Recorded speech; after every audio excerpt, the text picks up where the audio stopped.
जय हिंद दोस्तों, आप सभी का स्वागत है आपके अपनी यूट्यूब चैनल A1 गुरुकुल पर। दोस्तों SSC CGL tier 2 mains exam 2023 जो आज है दोस्तों 3 मार्च के दोस्तों फर्स्ट शिफ्ट का एग्जाम समाप्त हो गया। आज के फर्स्ट शिफ्ट में जीके जीएस के जितने भी प्रश्न पूछे गए थे लगभग सारे प्रश्न हमें मिल चुके हैं। दोस्तों ये 100% ओरिजिनल प्रश्न है, आज के फर्स्ट शिफ्ट में पूछा गया प्रश्न है। दोस्तों चलिए वीडियो को शुरू करते हैं। वीडियो शुरू करने से पहले आप लोगों से रिक्वेस्ट है, जो लोग हमारे चैनल पर पहली बार आए हैं चैनल को जरूर सब्सक्राइब कर लीजिए, साथ में बेल आइकन यानी घंटे पर क्लिक करके ऑल पर क्लिक कर लीजिए ताकि आगे आने वाले वीडियो का नोटिफिकेशन आपको सबसे पहले मिले। तो चलिए दोस्तों आज के फर्स्ट शिफ्ट में किस तरह से प्रश्न पूछा गया था, सारे प्रश्न को हम लोग देखते हैं।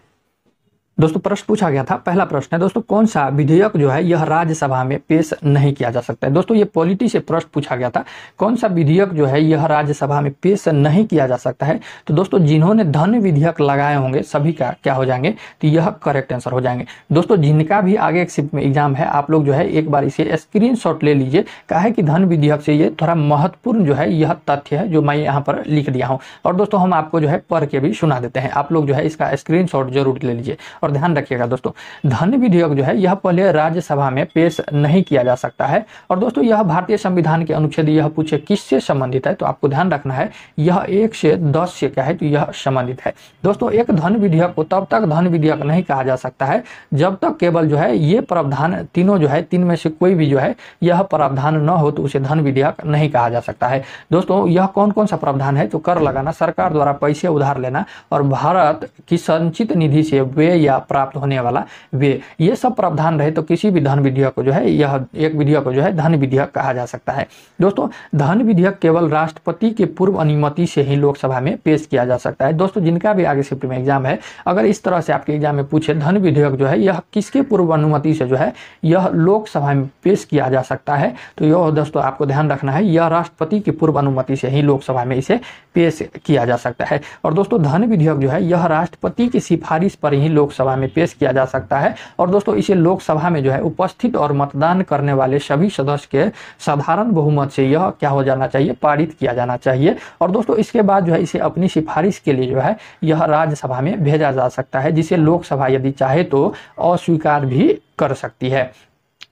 यदि ऐसी सिफारिश में जो है यह 14 दिन के भीतर नहीं दी जाती है तो इसे संसद के द्वारा जो है यह पारित माना जाएगा। क्या हो जाएगा, तो यह संसद के द्वारा पारित हो जाना माना जाएगा। नेक्स्ट प्रश्न दोस्तों ये बायोलॉजी से प्रश्न पूछा गया था, हीमोग्लोबिन की कमी जो है यह किससे बढ़ाया जा सकता है। दोस्तों ब्लड में जो हीमोग्लोबिन पाया जाता है अगर उसकी कमी हो जाती है तो वह किसके सेवन करने से जो है इसे समाप्त किया जा सकता है, तो यह दोस्तों आयरन के सेवन करने से जो है यह क्या होता है, तो हीमोग्लोबिन की मात्रा को जो है ब्लड में बढ़ाया जा सकता है। ऐसा नहीं है कि दोस्तों आयरन यानी कि लोहा, जो कड़ा वाला लोहा होता है जिससे बिल्डिंग उल्डिंग बनता है उसे खा लेने से हीमोग्लोबिन बढ़ जाएगा, तो वैसा नहीं है दोस्तों, वो सब नहीं खाना है। दोस्तों जो है फल फूल में जो है आयरन पाया जाता है तो उसके द्वारा जो आयरन लिया जाता है उसी से कमी से जो है ब्लड में जो है हीमोग्लोबिन की मात्रा को बढ़ाया जा सकता है। तो आप लोग ध्यान रखेंगे यह आयरन जो है जिन्होंने लगाए होंगे सभी का क्या हो जाएगा, करेक्ट आंसर हो जाएगा। नेक्स्ट प्रश्न है दोस्तों, बायोलॉजी से प्रश्न पूछा गया था, करेंट का प्रश्न है दोस्तों। नेक्स्ट प्रश्न है 2011 के जनगणना के अनुसार सर्वाधिक प्रजनन दर जो है यह किस राज्य की है। 2011 जनगणना के अनुसार जो है यह सर्वाधिक प्रजनन जो है यह किस राज्य का है, तो दोस्तों यह बिहार का हो जाएगा। जिन्होंने बिहार लगाए होंगे सभी का क्या हो जाएंगे, करेक्ट आंसर हो जाएंगे। और दोस्तों जिनका भी आगे शिफ्ट में एग्जाम है आप लोग ध्यान रखेंगे, अगर पूछ दे 2011 जनगणना के अनुसार दूसरा सर्वाधिक प्रजनन दर वाला कौन सा राज्य है, तो यह दोस्तों मेघालय है, और तीसरा जो है यह उत्तर प्रदेश है, चौथा झारखंड है और पांचवा जो है यह मणिपुर है। दोस्तों ये सारे महत्वपूर्ण है, यह 5 तक ध्यान रखेंगे, इससे ज्यादा नहीं पूछ सकते हैं। दोस्तों अगर बात कर ले 2011 जनगणना से कुछ महत्वपूर्ण तथ्य जो महत्वपूर्ण है, दोस्तों अगर पुरुष जनसंख्या के बारे में पूछे 2011 जनगणना के अनुसार तो यह दोस्तों आपको ध्यान रखना है 51.54% जो है यह पुरुष की जो है यह जनसंख्या है, और महिला की पूछे तो यह 48 जो है 0.46 है। दोस्तों ये प्रश्न जो पूछा गया इससे पहले सीआरपीएफ का एग्जाम हुआ था उसमें यह प्रश्न पूछा गया था, इसीलिए दोस्तों ये महत्वपूर्ण है। दोस्तों पुरुष जनसंख्या जो है यह जो है कितना है 51.54% है, और महिला जनसंख्या जो है यह 48.46% है। और दोस्तों सर्वाधिक जनसंख्या घनत्व किस राज्य का है, तो यह यह दोस्तों बिहार का है। सर्वाधिक जनसंख्या घनत्व वाला राज्य कौन है, तो यह बिहार है। और दोस्तों सर्वाधिक जनसंख्या घनत्व वाला केंद्र शासित अगर प्रदेश पूछे तो वह देश तो आपको ध्यान रखना है कौन सा है, तो यह दिल्ली है। और दोस्तों सर्वाधिक पुरुष साक्षरता दर जो है यह कितना है, तो यह दोस्तों 82.14% जो है यह भारत में जो है पुरुष साक्षरता दर है। और दोस्तों आपको ध्यान रखना है 65.46% जो है यह महिला साक्षरता दर है। कितना है, तो यह 65.46% है। और दोस्तों न्यूनतम साक्षरता वाला राज्य पूछे, न्यूनतम साक्षरता सबसे साक्षरता कम किस राज्य का है, तो वो भी कहाँ का है, तो यह बिहार का है। और दोस्तों न्यूनतम साक्षरता वाला केंद्र शासित प्रदेश पूछे तो यह दादर नगर हवेली है। और दोस्तों सर्वाधिक साक्षरता वाला राज्य वह कौन सा है, तो यह केरल है, जो सबको पता है। और दोस्तों न्यूनतम जनसंख्या घनत्व वाला राज्य पूछे, न्यूनतम जनसंख्या घनत्व वाला राज्य तो यह अरुणाचल प्रदेश है। और सर्वाधिक घनत्व वाला राज्य पूछे तो यह बिहार है। और दोस्तों सर्वाधिक साक्षरता वाला केंद्र शासित अगर राज्य पूछे तो यह लक्षद्वीप है। और दोस्तों 2011 का जो जनगणना हुआ था वह 15वां जनगणना था। 2021 में जनगणना होना था, लेकिन दोस्तों यह कोरोना काल के वजह से जनगणना अभी तक नहीं किया जा सकता है, किया गया है। तो दोस्तों इतना चीज ध्यान रखेंगे, महत्वपूर्ण है। जो दोस्तों सीआरपीएफ के एग्जाम में ये सारे प्रश्न पूछे गए थे जो आपको हम बताएं, महत्वपूर्ण है। दोस्तों एलबीडब्ल्यू किस खेल से संबंधित है, एलबीडब्ल्यू जो है यह दोस्तों किस खेल से संबंधित है, तो यह क्रिकेट से संबंधित है। ये तो दोस्तों लॉलीपॉप प्रश्न पूछे गए थे, सभी लोग जो है इसे जरूर बना लिए होंगे, इसे जो है सभी लोग जो है बना लिए होंगे। दोस्तों एक नेक्स्ट प्रश्न पूछा गया था, प्लिनी के द्वारा कौन सी पुस्तक लिखी गई थी, प्लिनी के द्वारा कौन सी पुस्तक लिखी गई थी, तो यह दोस्तों नेचुरल हिस्टोरिया जो है यह प्लिनी के द्वारा पुस्तक लिखी गई थी। तो यह भी प्रश्न दोस्तों आसान ही था, उतना हार्ड नहीं कहा जा सकता है। दोस्तों किस समुदाय को जो है यह जनजाति का दर्जा दिया गया है, यह भी दोस्तों करंट का प्रश्न पूछा गया था। कौन से समुदाय को जो है हाल फिलहाल में जनजाति को दर्जा दिया गया है, तो यह दोस्तों हाटी समुदाय हो जाएगा। कौन सा, तो यह हाटी समुदाय हो जाएगा। केंद्र सरकार ने हिमाचल प्रदेश के सिरमौर जिले के जो है 3 लाख से अधिक लोगों को बड़ी सौगात दी है।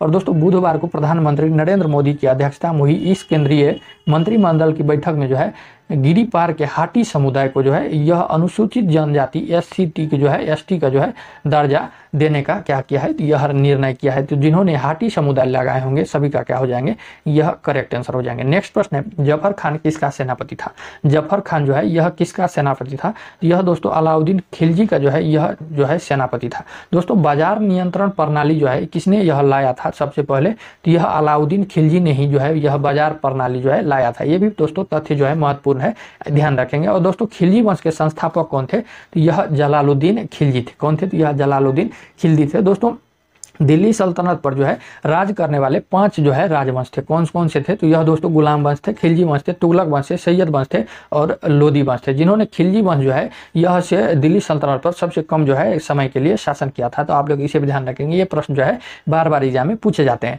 और दोस्तों गुलाम वंश जो है यह 1206 ईस्वी से 1290 ईस्वी तक जो है यह दिल्ली सल्तनत पर शासन किया था। और इसके संस्थापक कौन थे, तो यह कुतुबुद्दीन ऐबक थे। और दोस्तों खिलजी वंश जो है यह 1290 से 1320 ईस्वी तक जो है दिल्ली सल्तनत पर शासन किया। और इसके संस्थापक कौन थे, तो यह जलालुद्दीन खिलजी थे। और दोस्तों तुगलक वंश जो है दिल्ली सल्तनत पर राज करने वाले तीसरा जो है यह वंश थे। और दोस्तों यह 1320 से 1414 ईस्वी तक जो है यह शासन किया। और इसके संस्थापक तुगलक वंश के संस्थापक कौन थे, तो यह गयासुद्दीन तुगलक थे। और दोस्तों सैयद वंश थे जो चौथा वंश थे जो दिल्ली सल्तनत पर राज किए थे, वह 1414 से 1451 ईस्वी तक जो है दिल्ली सल्तनत पर शासन किए थे। इसके संस्थापक की बात कर ले, सैयद वंश के संस्थापक कौन थे, तो यह खिरिज खां थे। और दोस्तों लोदी दिल्ली सल्तनत पर अंतिम राजवंश कौन थे, तो यह लोदी वंश थे जो 1451 से 1526 तक जो है दिल्ली सल्तनत पर राज किए। और दोस्तों लोदी वंश के संस्थापक कौन थे, तो यह बहलोल लोदी थे। इसके बाद दोस्तों 1526 ईस्वी में पानीपत का प्रथम लड़ाई होता है।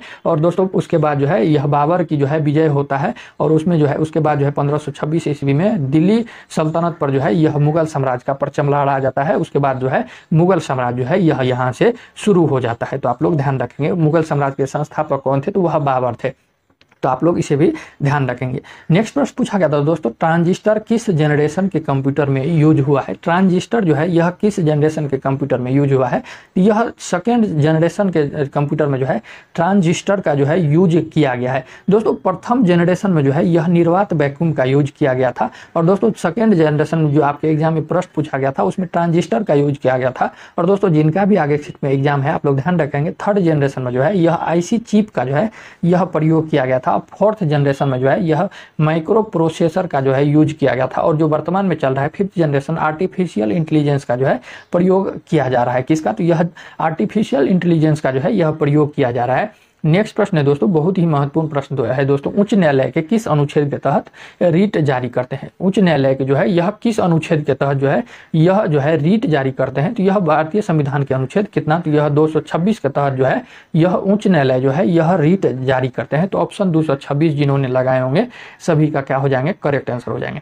और दोस्तों भारतीय संविधान के अनुच्छेद 32 के तहत जो है यह सुप्रीम कोर्ट क्या करते हैं? तो यह रीट जारी करते हैं। एग्जाम में जो आपको ध्यान रखना है। और दोस्तों भारतीय संविधान के निर्माता भीमराव अंबेडकर जी ने और भारतीय संविधान के अनुच्छेद को 32 को जो है संविधान के आत्मा जो है यह कौन से अनुच्छेद को कहा है? तो यह अनुच्छेद 32 को ही कहा है। तो आप लोग इसे भी ध्यान रखेंगे। और दोस्तों भारतीय संविधान के अनुच्छेद 124 जो है यह सुप्रीम कोर्ट से संबंधित है। और भारतीय संविधान के अनुच्छेद 214 जो है यह क्या है? तो यह हाई कोर्ट से संबंधित है। तो दोनों आप लोग ध्यान रखेंगे, यहाँ पर कंफ्यूज नहीं होना है। यह जो है सुप्रीम कोर्ट 124 और जो है हाई कोर्ट जो है यह 214 जो है यह संबंधित है। दोस्तों अगर पूछ दे रीट कितने प्रकार के होते हैं? तो यह 5 प्रकार के रीट होते हैं। कितने प्रकार के? तो यह 5 प्रकार के रीट होते हैं, जिसमें जो है पहला बंदी प्रत्यक्षीकरण होता है, दूसरा परमादेश होता है, तीसरा जो है प्रतिषेध होता है, और चौथा उत्प्रेषण होता है, और पांचवा जो है यह अधिकार परीक्षा होता है। यह पांचों प्रकार के क्या होते हैं? तो यह रीट होते हैं।